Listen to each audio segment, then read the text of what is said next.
kazini. Amen. Kusaidia watu. Amen. Wenye shida mbalimbali. Amen. Usikae na shida. Amen. Tafuta Yesu wa kweli. Amen. Haleluya. Amen. Haleluya. Amen. Naomba msomaji utasoma kitabu cha Mambo ya Nyakati wa pili na mstari wa 16.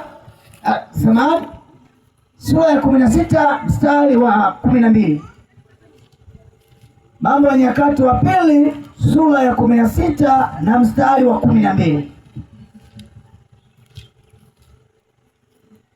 Mambo ya Nyakati wa pili sura ya 16 na mstari wa 12. Ndio. Na Roho Mtakatifu afunulie maandiko. Amen. Akashikwa Asa ndio na ugonjwa wa miguu katika mwaka wa 30 na kenda wa kumiliki kwake. Ndio. Nukta mkato. Ugonjwa wake ukazidi sana. Nukta mkato. Ndio. Lakini hakumtafuta Bwana katika ugonjwa wake. Ndio. Mkato. Bali waganga. Huyo mtu alikuwa anaumwa, tena ni magonjwa ya miaka mingi, akashindwa kumtafuta Bwana.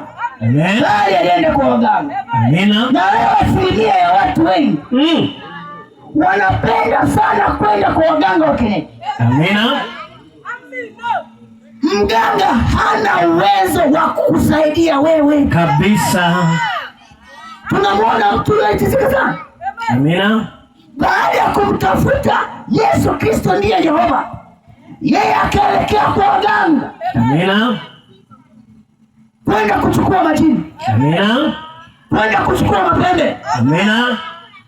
Akajiongezea matatizo. Ndio.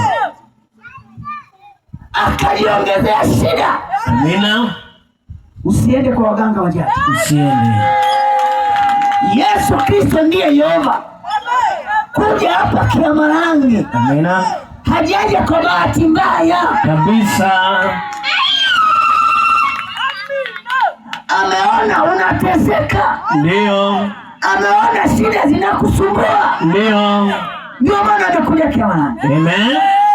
Na bado akasema ninaenda kuweka semina. Amina. Siku 5. Hii semina haijaja kwa bahati mbaya. Ndio. Imekuja ili wewe mgonjwa upone.